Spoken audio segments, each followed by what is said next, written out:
สวัสดีครับมื้อนี้มารวยพามาตามด่วนสำหรับแนวทางของคุณยายชีพขาวเด้อนะครับมื้อนี้เพิ่นว่าให้มาแล้วนะครับมาแก้มือใหม่วันบ่เข้าเพิ่นว่ามื้อนี้เอาใหม่ไปติดตามกันด่วนๆครับคุณยายให้ตัวใดไปรับชมกันครับ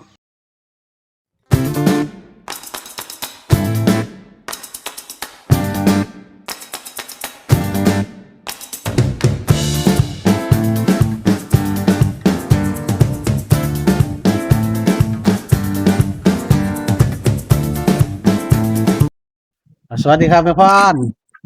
สวัสดีค่ะหมอรวยช่วยได้พารวยจ้าเอามื้อนี้มาตามคุณยายใหม่เด้อนะครับคุณยายชีพขาวเฮานะครับอืจ้ามอีกครั้งหนึงว่านเพิ่นบ่เข้าเลยว่านน่ะเอ้ยบ่ขอเลยคุณยายแต่อืว่าอั่นมเจ้าที่ไปแตกกันนั่นอยู่เนาะลาวเอิ้นน้อยอีหยังบุเดี๋ยวที่สีเขาอยู่สวงอีหยังคั่นครับจ้าก็เสียดายอยู่เลขลาวก็241มันออก411เนาะ411จ้าจ้าที่พลาดแต้มเดียวจ้าเสียดายเติบอยู่น้องบ่เข้า3ตัวให้เนาะอืมเจ้าอันคือบ่ว่า1-1แหน่หั่นดอกข่อยว่าเอ้ยก็เบิ่งอยู่ไกลเนาะหั่นน่ะบอกหลายตัวมันก็สิหลายตัวโพดคั่นนะเออหลายตัวก็สิหลายตัวต่อติหนึ่งนะมันต่อกันก็เป็นไข่ไม่เป็นเงินเป็นทองนะจ้า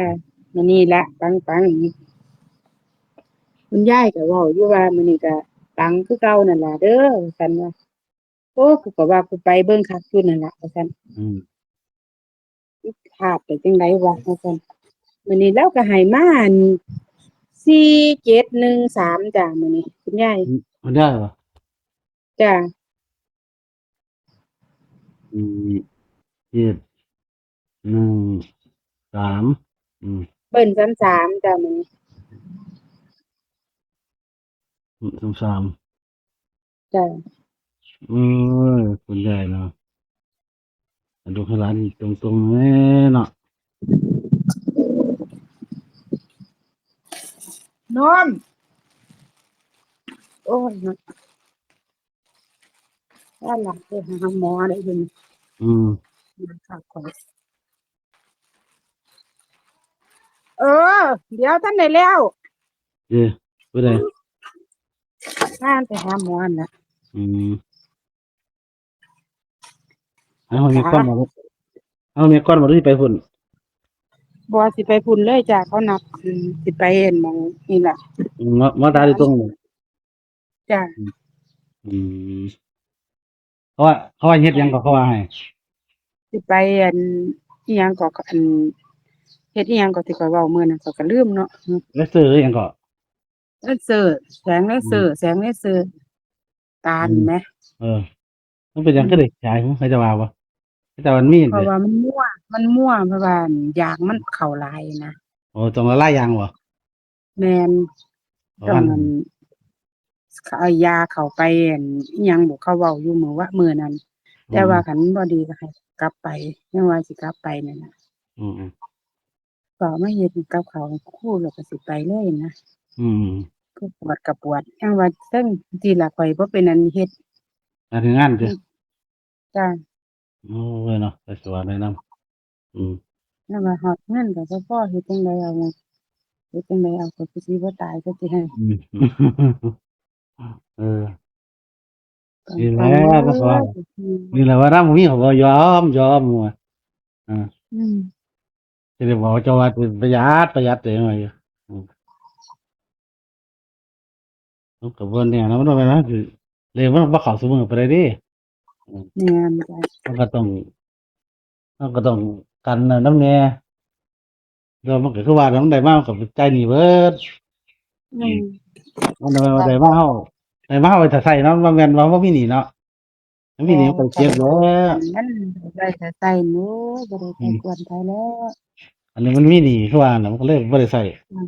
ไม่งั้นอืมอยากเบิดหนี้น่ะมันดอกมันหลายแพงหลายเราก็บ่ไหวแม่ก็อยากเบิดนอันนี้หนี้ไว้เนาะข้อยก็ช่วงอยู่เด้อล่ะอืข้อยก็ช่วงช่วงนี้อยู่เด้อช่วงนี้หั้นว่ายากแนวอื่นอีกเออเออน่ะแก้ๆให้พรเด้อเนาะเอาคุณยายให้มาจ้ะ4713เด้อนะครับตัด47 1371437341นะครับเบิ้ลทับ3พี่น้องมาตัวใดก็จับใส่เอาเด้อหาได้4ตัวแตกมันเขาเนาะอืมระวังเอาอืม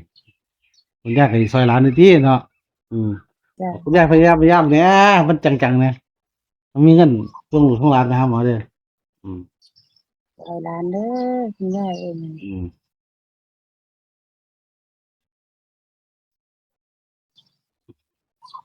เราเลี้ยงอยู่ได้นี่เนาะอืม แต่ว่าอั่นเจ้าที่มั่นใจ77แท้อยู่เด้อมื้อนี้ เออ อย่าลืมเด้ออย่าลืมบอกแล้วว่ามั่นใจค่ะ77โอ้เจ้าที่บอกมันใจคิดเจ็ดจ้ะจ้ะมักมั่นใจค่ะ77นี่ว่าซั่น มักเล็กเบิ้ลหมดเด้อ จ้ะอืม77เพิ่นกับนี่ล่ะ เออ มักเลขเบิ่นแฮงคักว่าซั่นว่ามื้อนี้ อืมลองเบิ่งเด้คุณอนะครับยายให้อันอิหยังก็4713บ่เออต่างคนก็ต่างมั่นใจเนาะหมอรวยเออแล้วว่าเอ้าไผสิปังก็ปังมันนึอืงม47ผู้หนึง57เด้ออืจ้ะมผู้หนึง47ผู้หนึง57เอาอืม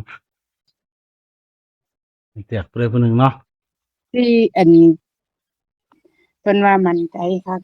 77นี่ เจ้าที่เด้อจ้ะมั่นใจคักกูมั่นใจคักมื้อนี้ว่าซั่นว่าอืบ่ม477ก็577แล้ววะว่าซั่นว่าอืม57แล้ววะอืกูมั่นมใจคักเรื่องนี้ว่าซั่นว่ามั่นใจกูมั่นใจเว้าอยู่หั่นแหละเอออืมจ้ะ โอ้คักเลยว่าจังมันเนี่ยเว้าคักอีหลีมื้อนี้เว้าคักเว้าออกมาคักเลยเออมั่นใจคักมั่นใจแรงโอ้มาแพงมัน77โอ้จ้ะเอาเด้อพี่น้องเด้อตัวเลขพูดหลาย577นั่นล่ะเอ577 อ477ก็เล่นไปโลดมันบ้านคือของคุณยายอยู่มันบอกแอคล้ายๆเพิ่นดมินโลดให้เพิ่นนำโลดปังๆโลดครับเอาเด้อพี่น้องหาลองเบิ่งหาบ่ได้สรุปสลานเฮ็จ้ะดได้เต็มพยายามเต็มที่แล้วมั้งคุณยายเจะทีก็ได้เจ้ามีแนวอย่างอเพิ่ยู่นว่ามั่นใจแรงคักมื้อนี้มั่นใจแรงคักเพราะว่ามีแนวอย่างเนาะหลานเจ็บป่วยบ่มีรายได้บ่มีแนวปัวขึ้นเอามาบ่เลยซอยเนาอย่าะหนีเด้อปันเพื่อนครับๆๆเอาไปโรงพยาบาลเสร็จเรียบร้อยลบข้าว